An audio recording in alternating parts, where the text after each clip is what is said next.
Welcome to the Digital Tsunami. Is it too late to future-proof our economy? Made possible thanks to the generous contribution of Douglas Magazine. And thank you for joining this conversation. This session is part of a Rising Economy Week, an immersive week-long virtual event co-hosted by the South Island Prosperity Partnership and Pacific Northwest Economic Region. I'm Carla Sorrell, editor at Douglas Magazine and a fan of disruptive thinking. It's my pleasure to introduce this talk with the potential to be effective distributors now in the hands of many. These kinds of conversations are really important to the island's future potential and something we at Douglas are exploring every week in The Road to Recovery, an ongoing series in partnership with Czech News. Please check it out if you want to keep the conversation going. And thank you to everyone for starting the day with us. I'll hand this over to Dan and the panelists. Thanks, Carla, and good morning, everybody. What we're going to do is we're going to go through our panelist bios, and then we're going to have a number of questions, and then I'm going to put it to the audience for questions partway through. I see some questions already coming in. I'm Dan Gunn. I'm the CEO of VIATEC. VIATEC is the local tech industry association, and our mission is to cultivate the most cohesive tech community in the world. If you don't know already, tech is a very large industry in Victoria. It's over $4 billion in annual revenues. It's about 1,000 companies and 17,000 people. We've been paying very close attention to the impacts of the pandemic in particular on our sector. And I think it's obvious to many that it's an agile sector that's been able to adapt quite well to the changing times. And today we're going to talk about how that might be impacting the rest of the economy and what opportunities there are further in tech for our community. We have a great set of panelists today. I'm going to introduce each of them, and I've had an experience with most of them. First on my list is Brandon Lee. Brandon was appointed as Consul General of Canada in Seattle in 2017 with accreditation for Washington, Oregon, Idaho, and Alaska. I met Brandon once before when he was in San Francisco. He was the ambassador to Silicon Valley, I believe was his title. He's a great guy and has a great background of experience, including working with WTO, the International Committee of the Red Cross, and spearheading major organizational and international reform initiatives. Next on our panel is Sue Paish, and Sue is with the CEO of the Digital Supercluster. They're developing, deploying, and scaling made in Canada digital solutions to address some of the biggest challenges in society and industry, in addition to driving business growth and our country's global competitiveness through a collaborative innovation model. Sue chairs the board of the Corex group of companies and Connexia Health, and serves on the board of the Own the Podium and Stem Cell Technologies. I'd like to give a shout out to Sue. She, through Supercluster, has funded the W Venture Accelerator Cohort, which is an accelerator program that we launched at VIATEC in partnership with UVic and Accelerate Okanagan, that was built for women and has 31 women-led tech companies that are going through that program right now. So thank you very much for that, Sue. Next, we have Jeff Spencer. And Jeff is a serial entrepreneur and investor who is skilled at managing companies at different business life cycles. He has competencies in strategy, HR, IT and operations, treasury, accounting and controls, board governance, corporate legal and risk management, cybersecurity and intelligence. A visionary cybersecurity technology leader with a proven track record, Jeff has helped grow companies and raise over $35 million in capital. And his company name is Atreides. And Atreides, you may know if you're a fan of Dune, is a key character in that story. Next, we have Samarth Mod. Sam is a prolific entrepreneur in the greater Victoria area. He's the CEO and founder of FreshWorks. He speaks passionately on topics related to diversity, inclusion, technology, entrepreneurship, grit, leadership, and humility. As CEO, Sam led FreshWorks Studio to the top agile application development studio in Canada. The team grew from 2 employees in 2016 to 75 by November 2020 and is still growing. Sam has won many awards, including the Top 40 Under 40 Award in 2020, RBC's Top 25 Canadian Immigrant and Top Entrepreneur in 2019, and BC Business 30 Under 30 in 2019. Sam has been a active and very supportive member of VIATEC, and what they've managed to build in just the last 4 years at FreshWorks has been remarkable to see. And we hope to see many more people like Sam start to build and develop companies in our community. Next, we have Nirav Desai. Nirav is CEO and founder of Moonbeam. Over his career, Mr. Desai has advised corporations and agencies in the technology, health, manufacturing, and logistics, and government sectors, and how best to benefit from their own and others' R&D investments. He led the innovation hub strategy for a major consulting firm working to invest in and source technology from innovation economies across the nation for governmental and multi-sector industry challenges. He currently serves as the innovation co-chair for the Pacific Northwest Economic Region, which you may have heard often called PNWR, with a focus on helping states, provinces, and municipalities embrace disruption and position for the future economy. And finally, we have a brand new VIATEC board member who's a part of this as well, and that's Sarah Gulbrandsen. I've known Sarah for a number of years. She used to be with a company in town called Neverblue before she moved to the Valley for a period of time and then recently came back. She's currently the president of RingPartner, which is a digital business leads marketplace based in Victoria, BC. She's over her 15-year career, she's worked with the Fortune 500. She's also done some stints in TV. She's got a lot of experience in digital marketing. And she's been featured in things such as Forbes, on NBC and CBC News. So welcome to all of our panelists. It's great to have you here. My next job to do is to describe what the format's going to be, and then to start with some stock questions to get us rolling. So I'll begin with a few questions for our panelists, and just over halfway through, I'll ask attendees to submit their questions in the Zoom Q&A. This session is being recorded, and you can submit your questions anonymously if you prefer. Attendees, please interact using the Zoom chat. The production team will monitor the Whova chat and Q&A for those joining us through the app. And finally, if you're posting your takeaways on social media, the preferred hashtag is Rising Economy Week 2020. So welcome to all the panelists. Thank you very much for taking time this morning. Good morning. Morning. All right, so I have some sample questions that they provided to get us rolling, and I'll do my best to find avenues that we can pursue a little bit. But the first one is, and I'm going to start, I'll tell you the order I'm going to go this time is I'm going to start with you, Brandon, and then, and so you know to be ready, and everybody else can sort of build off your answer to this one. To what extent are Greater Victoria and our region positioned to capture the benefits of major technological disruptions accelerated by the pandemic? So I imagine your answer is going to be a very Canadian answer, but if you can localize it to Victoria as well, that would be great. But what opportunities do you see as a result of this? Well, thank you for that. And in my response, I see that I have esteemed panelists that I'm sure will be able to get into some of the subsectors. What comes to mind first actually is, I'll take this from a little bit of a different angle. I believe that we're extremely well positioned. When we look at the title of this panel, the digital tsunami and the future of digital coming, the digital economy. When I think of this, it's not something that is external to us. It's actually us as a society and ourselves that are changing. And when I look at our communities, and especially the South Island, Greater Victoria, the quality, the resilience of the people, the culture, the fact that it's an open-minded society.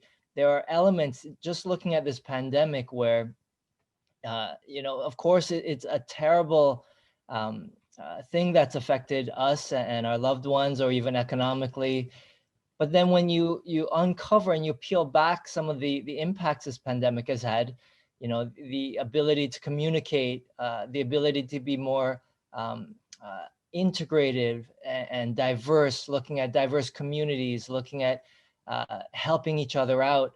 So when I look at these qualities, with the future proof of the digital tsunami that's coming, I think Greater Victoria is extremely well positioned. Every time I've seen, the leadership and the communications and the communities, it's inevitable that the digital economy is upon us, and we're only at the beginning. But in fact, I think the society of Greater Victoria is very well positioned. Thanks, Brandon. Sam, why don't you try and speak to that locally as well? Indeed. Thanks, everyone, and thanks for joining. I think we are living in a digital by default era. Now everything is going digital, and organizations that we have been interacting with and working with, they have a mindset where now they think digital first.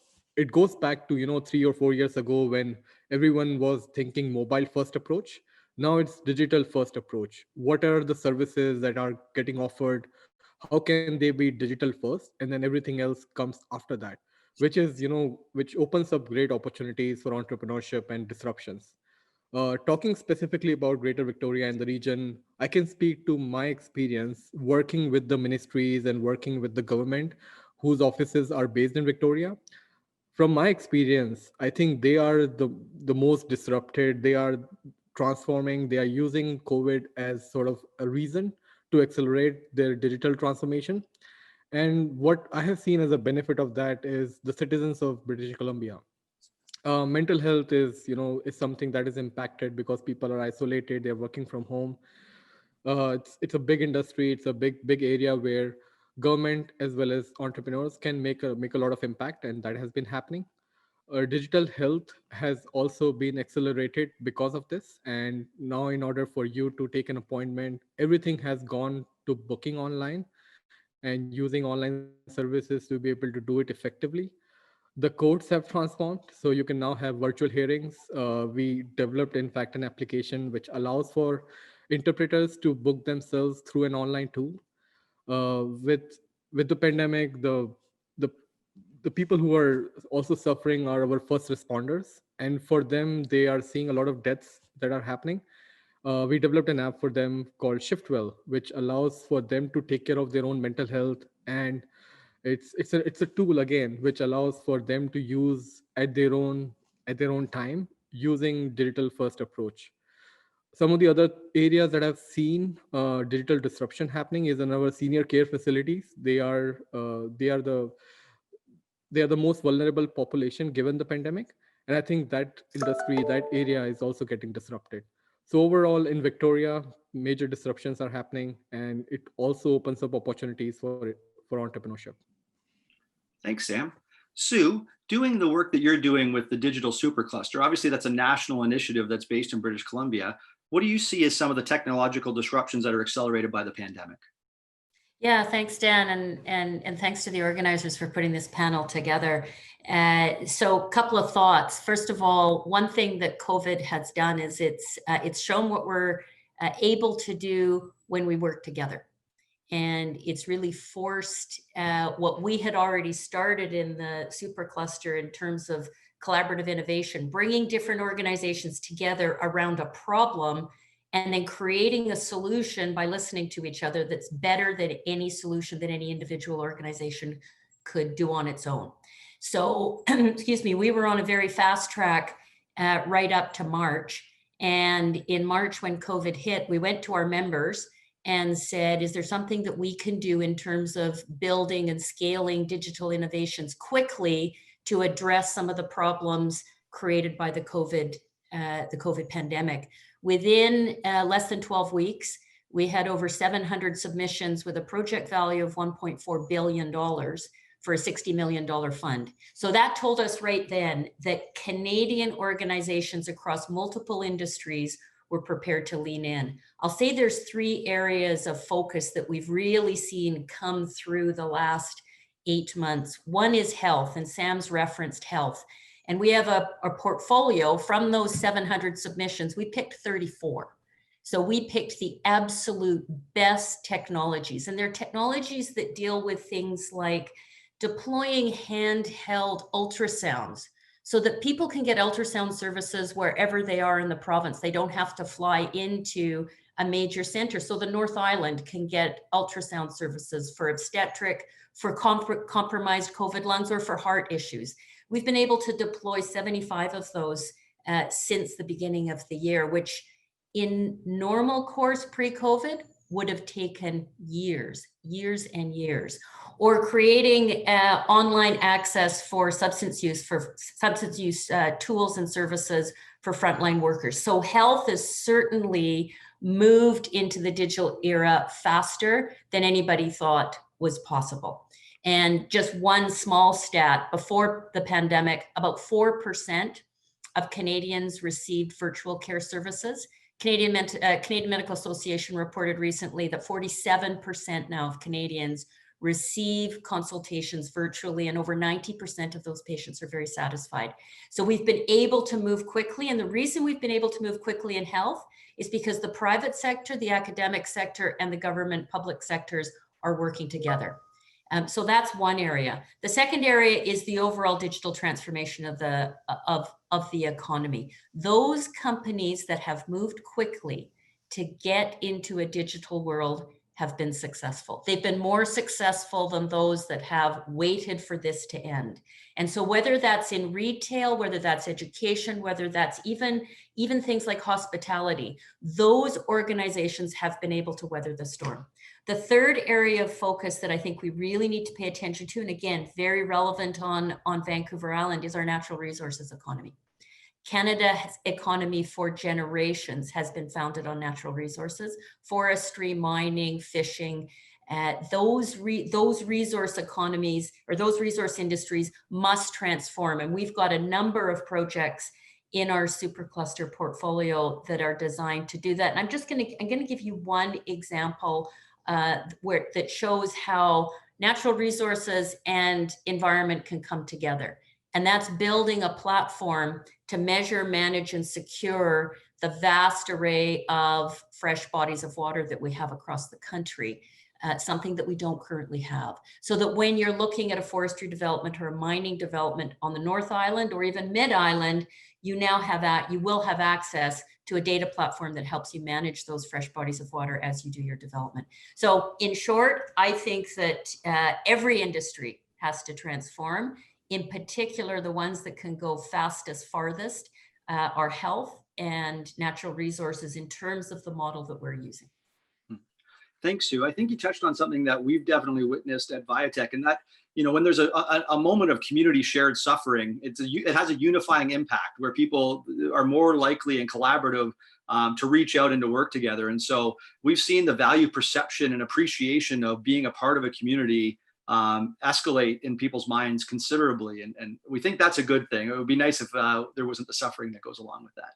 Yeah, well, I can just tell you, our members, when we started the Supercluster, launched the Supercluster in 2018, we had under 100 organizations that we were working with. Now we have 800 from across the country. And a significant number of our major projects involve organizations from the South Island. University of Victoria, Lamazoo, yourself, VIATEC are really leaning in. Thank you. Sarah, Jeff, and Nirav, do any of you want to add something to this? I see Sarah already had muted herself. So Sarah, why don't you share what your thoughts are?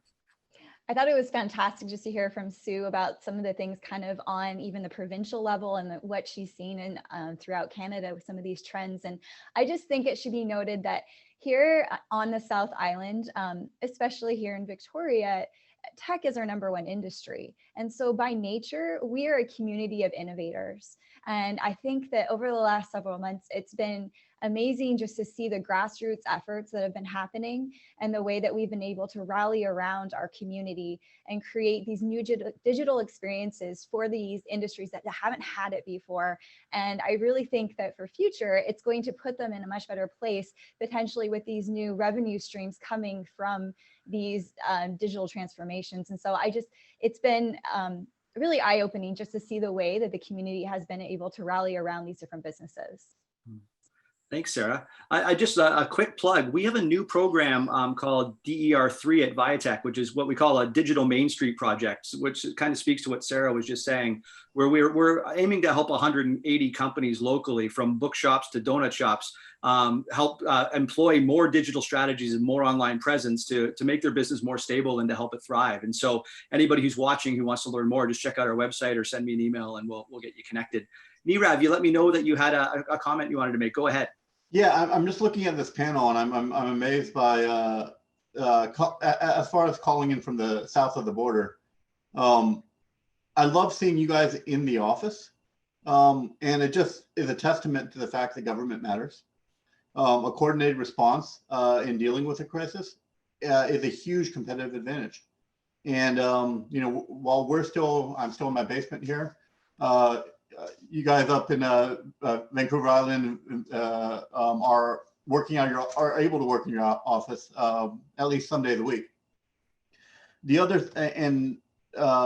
thing is I really appreciate Sue, what the Supercluster is doing around coordinating innovation in risk-averse industries.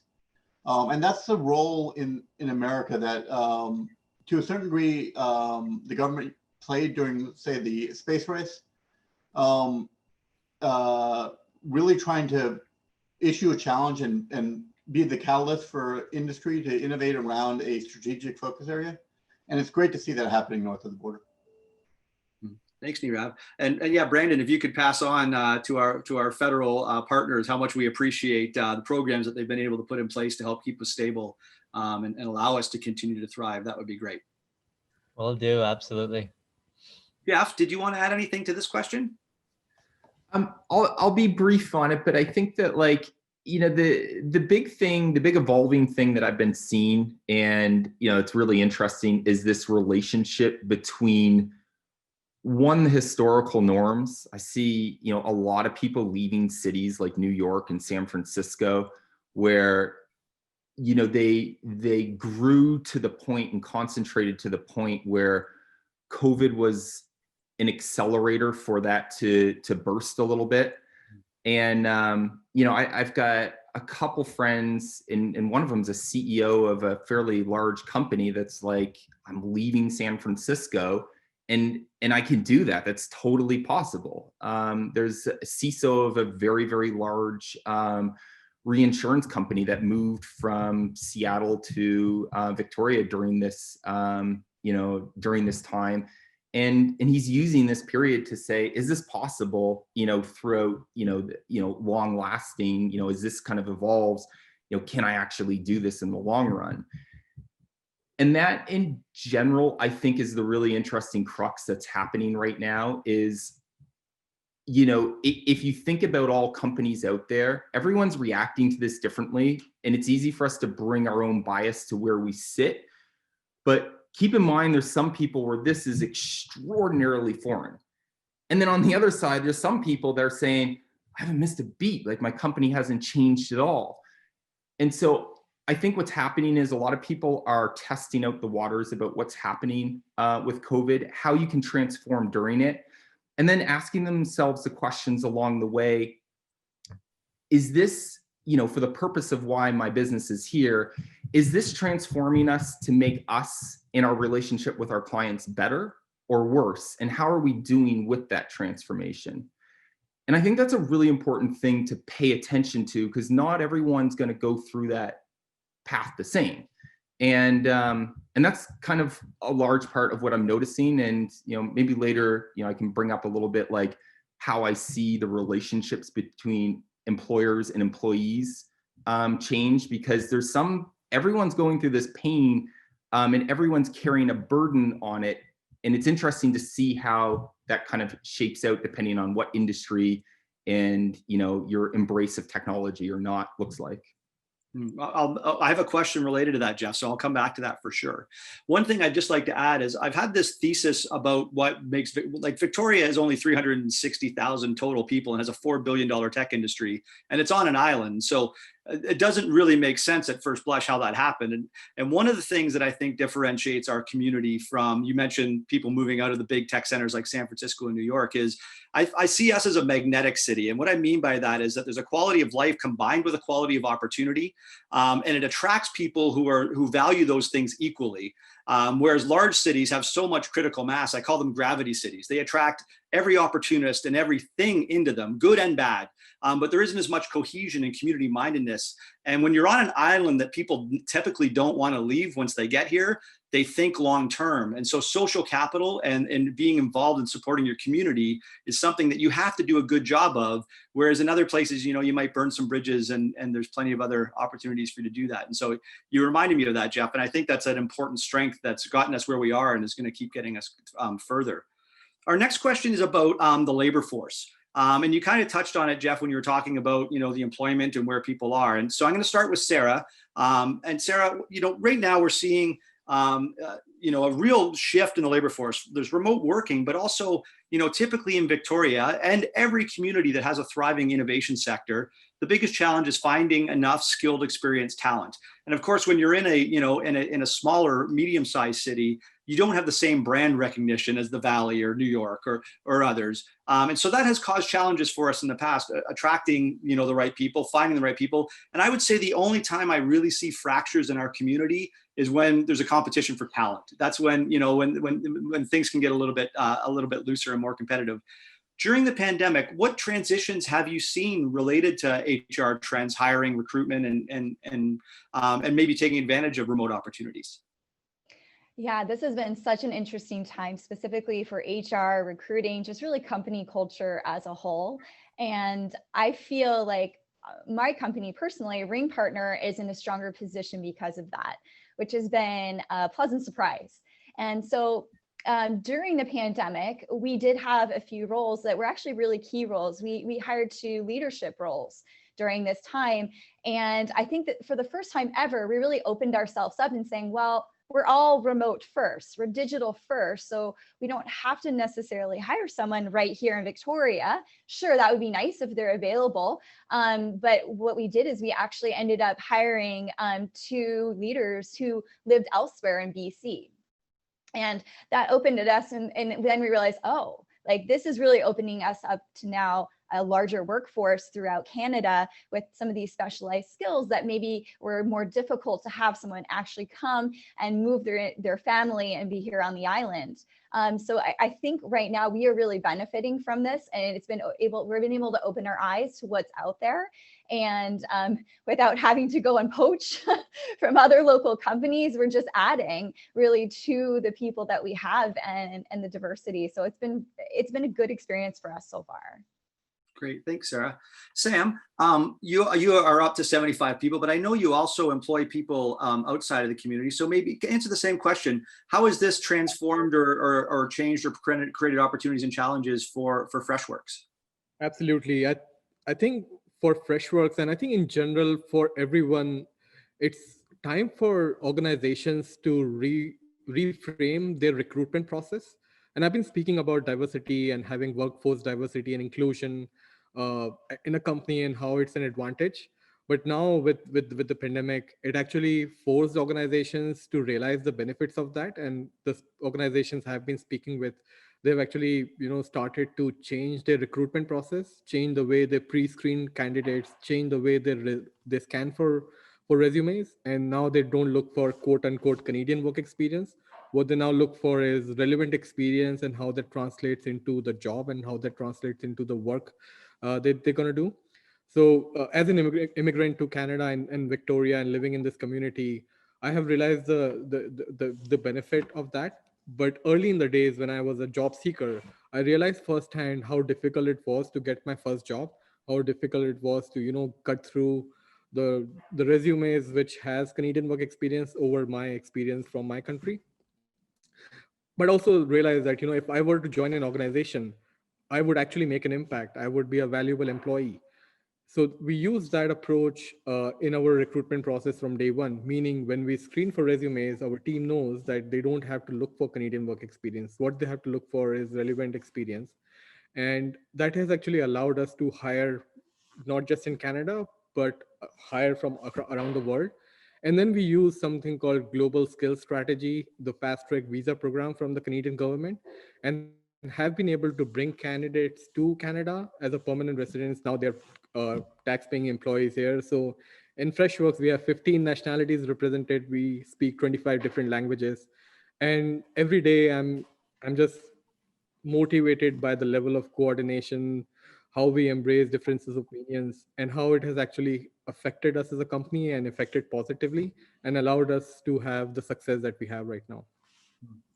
Thanks, Sam. You remind me that there's a program offered by the federal government called Startup Visa. And every time we're now an official partner of the Startup Visa program, and we use our accelerator program as the screening tool. And so if they complete our market validation training program and they submit what we call a playbook that looks promising, then we vouch for them to the federal government and try and get them a fast track visa. And I can tell you that, what I saw Sam do with FreshWorks, it was one of the things that made it obvious to us that we should be a part of that program. So again, Brandon, pass it on to the federal government, and anything they can do to speed it up and make it more transparent.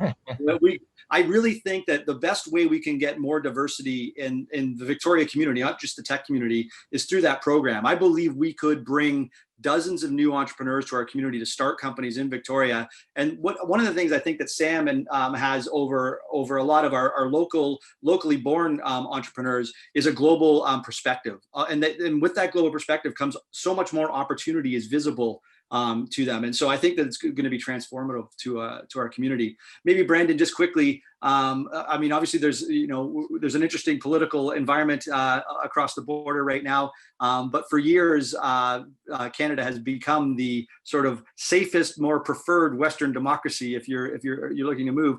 What trends are you seeing from your contacts along the Cascadia corridor there? Well, it's a great question, Dan. And I would say we're experiencing our brain gain moment in Canada.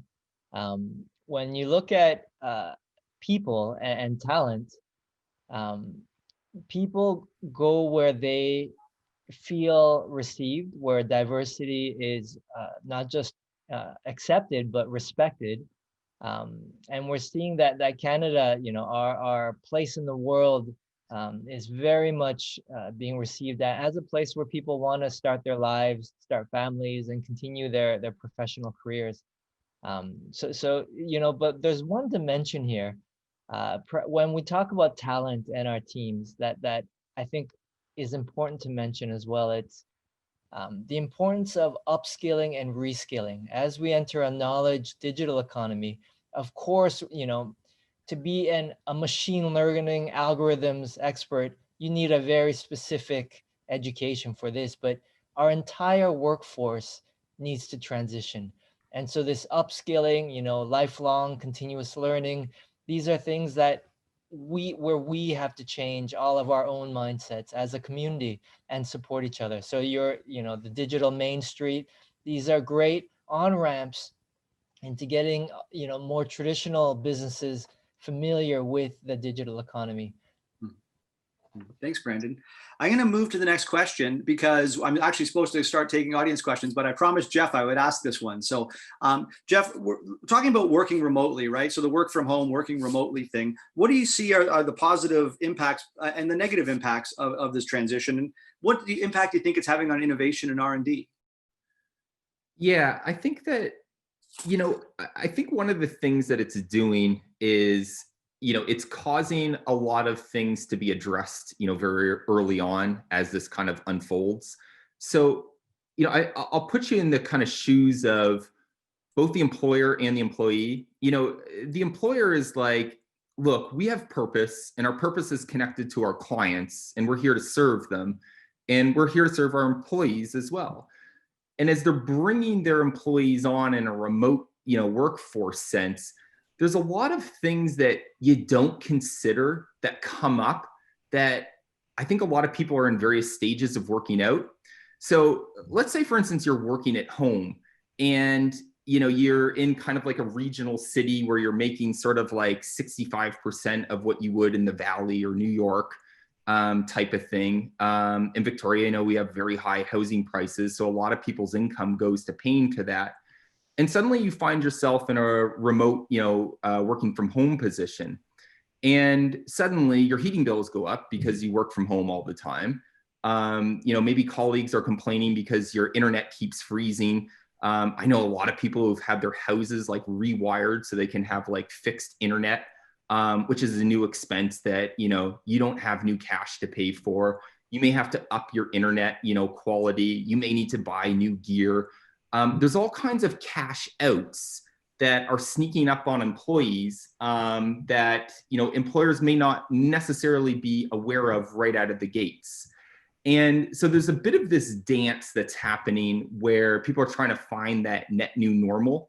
And then, from the Canadian government standpoint, there's tax incentives from having your home office, but there's all kinds of crazy rules around it. Like your business can't actually have an office within, I think it's like 60 kilometers or something like that. And even if they do have an office, but nobody goes to it, you're now ineligible.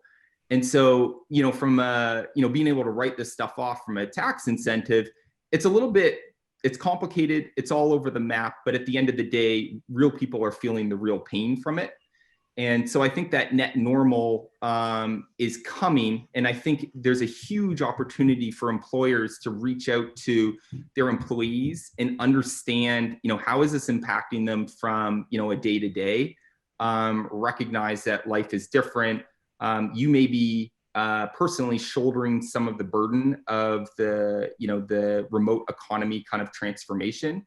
And you might not be doing so well with it, and others may be doing just fine with it. But I think that check-in and understanding how that's occurring is real, and it's part of that sort of underlayer of that's kind of hard to see.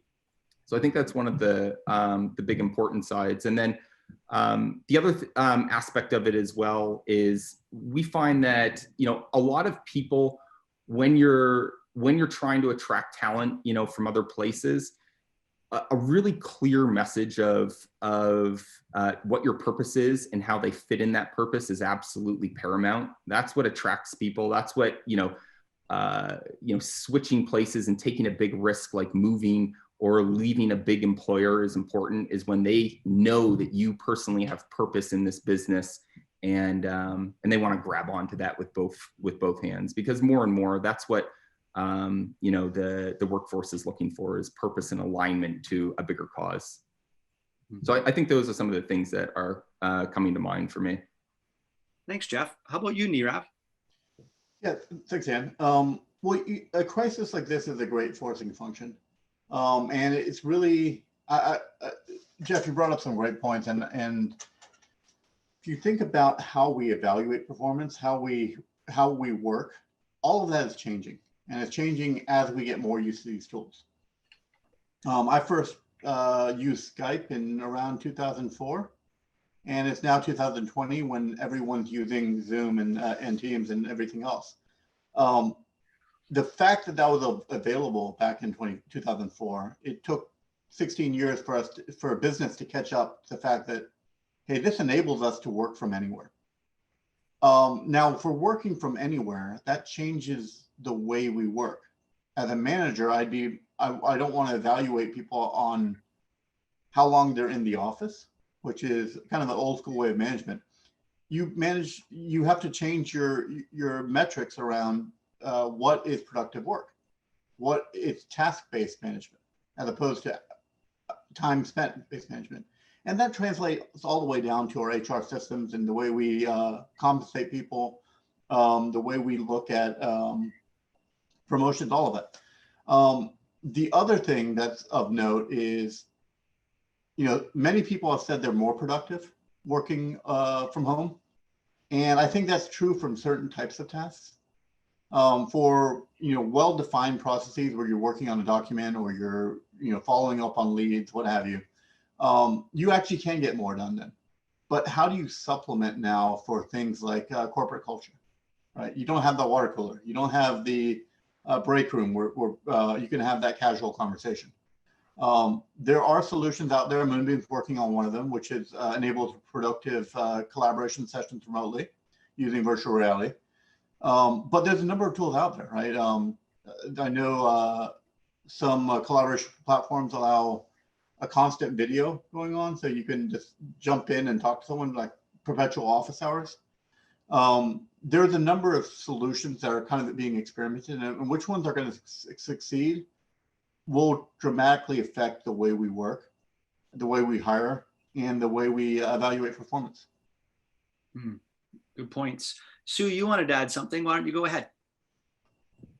Yeah, thanks, Dan. Boy, what an interesting and impressive set of comments. I was going to combine the last two questions just quickly and just note that within a couple of weeks of the pandemic being declared in Canada, 40% of Canadians started to work from home, and 2 million students completed their school year online last year. So we were both forced, but we also did learn how to work remotely.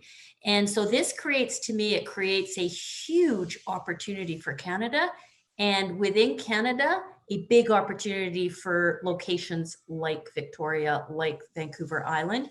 It also creates a very significant threat if we don't grab that opportunity. And here's what let me unpack that a little bit.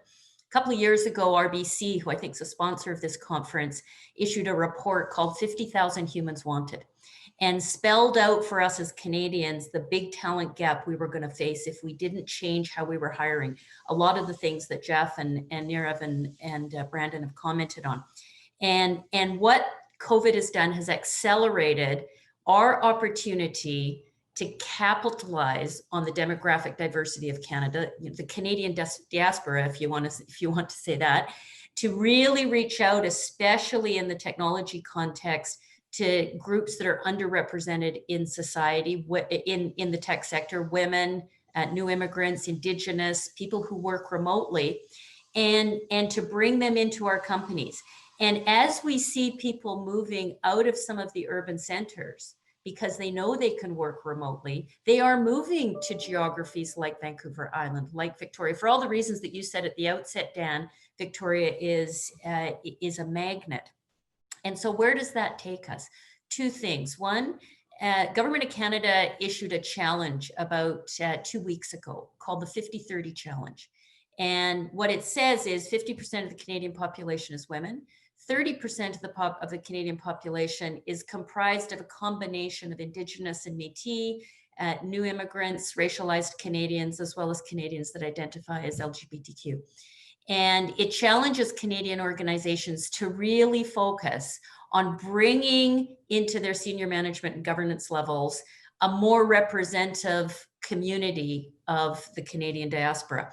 And we can all sign up for that. There's no metrics, there's no forms to fill out. It's getting us thinking differently. So number one, companies up and down the island and across Canada can attract talent. And I think Sam's had experience with this. Just focusing on that group can bring new talent in. The second thing is I'll come back to the Supercluster and the concept of collaborative innovation. We did a capacity building call back in the spring of last year. VIATEC was part of it. And that capacity building focus was on how do we attract and build talent and change our mindset from this idea that you go to school, you get a certificate or degree, you get a job, and then you live happily ever after, into this concept of continuous learning and reskilling. In that program, we had 49 submissions and we were only able to accept 8.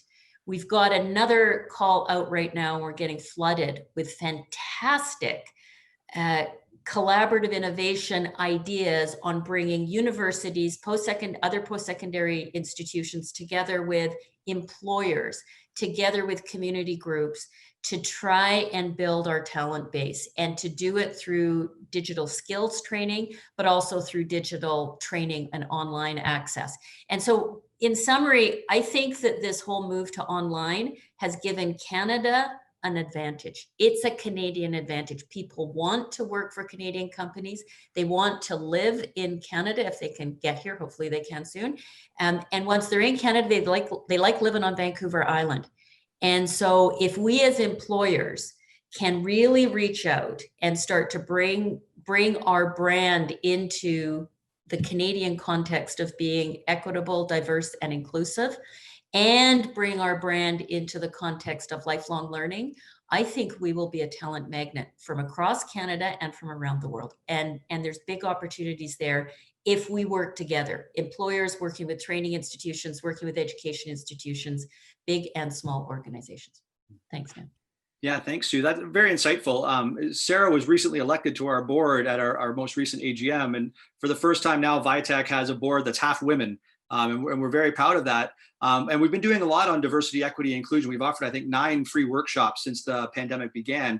And one of the things we keep driving home is, like, if you don't understand the reasons why it's just the right thing to do to have equality and inclusion, then look at the studies that show how much more innovation and how much more profitable companies with diversity are. So there's a great business reason to do it, even if you're not motivated by doing the right thing.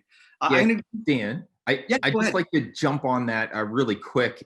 Sure. You guys are all absolutely right on this. There is a huge global movement around this. You know, you look at the long-term stock exchange just came into existence. You look at the CEO roundtable that came into existence in the United States. These are the CEOs of the largest S&P 500 companies.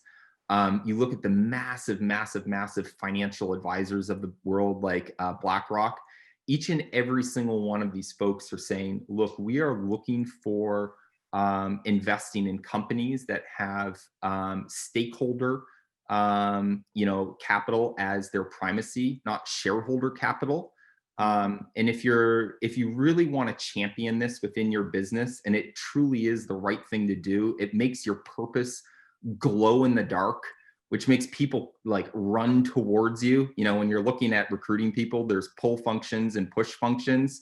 If you want to pull people into your organization, have the strongest purpose on the planet. And if you ascribe to something like B Corp Labs, and you take their, that stakeholder purpose seriously, and you run your company through a B Corp Lab certification, you'll be absolutely amazed what will happen to your business.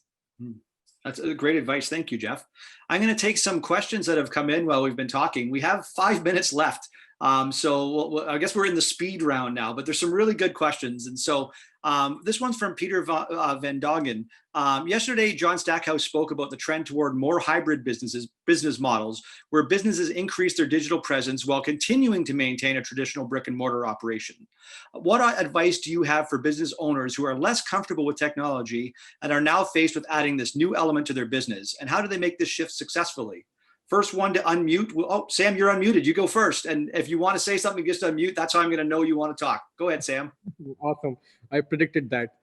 So the reason I unmuted myself first was because I was reading a study from Shopify about the fact that, the companies that are offering digital first, as well as, virtual try-on experiences and using augmented realities, have a 94% more conversion rate than a traditional digital store or a brick and mortar store, which got me thinking around the reasons why some of the businesses might be still lagging behind. And I think it just comes down to a mindset shift. The tools and the programming and, putting together a website on Shopify is so easy. It's just about, getting there, signing up, and that's it. And if that's also a barrier, what I strongly recommend is hiring co-op students from University of Victoria, since we're talking about the island. And getting co-op students from computer science, it will give them relevant experience. It will give you what you're looking for. And what they will do is, for your business, they will position it so that even the younger generation, they know they're using Snapchat or Instagram filters and whatnot. They will make your businesses and your offerings more accessible and more attractive to the younger generation and to even a broader audience, if that may be the case. Thanks, Sam. Go ahead, Sue. Yeah, I'll be really quick. I've got 3 points. One, don't try and do this on your own. If you're concerned or afraid or don't know how to digitally transform your company, there's lots of places you can go, and I'll just call out 2, in part because you're on the screen here, Dan. One is join an organization like VIATEC. Join a technology association so that you can be in a community of like-minded people and learn from others. And the corollary to that, or the complement to that, is get involved with the Supercluster. Over the vast majority of the organizations that we're working with are small and medium enterprises. Nearly 70% of our investment funds go to small and medium enterprises. And learn from others. Put yourself in an environment where you are completely equal with the big organizations, the post-secondaries, and learn how other organizations have digitally transformed and how you can digitally transform by working with them on a project. So I think the fear of the unknown is the enemy of getting things done. And so put yourself in a community where you can learn from others and get support. And there's 2 great examples, I think, where you can get it. Thanks, Sue. And yeah, we have 105 people viewing, and we have more than enough room for 105 new companies to participate in the DER3 program. It's free, and we have subject matter experts standing by just to help companies who don't know how to go digital with their brick and mortar do that successfully. So get in touch with us at viatec.ca. Thanks for the plug, Sue. And Jeff, you're unmuted. Go ahead. Yeah, I was going to say, a couple really quick things. I have a great friend in town here who has a business in Western Canada. And, he asked me this very exact same question the other day, and he did the exact first right thing. He, first of all, didn't think about any of the technology. Second thing he did is he went right to his customers and he said, where can we get better? And then when he went to his customers and he talked to them, and his customers gave him a plethora of examples where, how we need you, to get better, technology then inserted itself into, part of that answer. And then I would echo everything that Sue said. You're good at what you're good at, and stick to that. And everything else, find an expert, bring them in, pay them the money to do it, and let them implement it. Because one, they're going to do it, right, or mostly right the first time around. And then two, you're going to have that knowledge from someone who that's all they do every single day. And so, focus on your customers, because that's why the business exists in the first place. And then use technology to complement it. Thanks, Jeff. And we're out of time. So we have some other questions. So I'm going to ask panelists to stick around. I'll share them with them. We'll try and type out some answers for other people. But it's my job now to wrap this up and keep it on time. I was recently on a trade mission to India where I didn't have to leave this room, but I was speaking to India. And we saw the cascading effect of moderators not finishing on time, and it made for a late night for everybody over there. So I don't want to do that to the audience today. And Emily let me know that there's over 200 people listening. I said 100 participants because that's how many I see on Zoom. So we have room for 180 companies so far, and we'll go find more money if we get more companies that want help. So first of all, I want to thank all the panelists. This is a great discussion. I think I could probably talk with all of you for the entire morning, and I really appreciate you all taking the time and sharing your insights. It's been very valuable.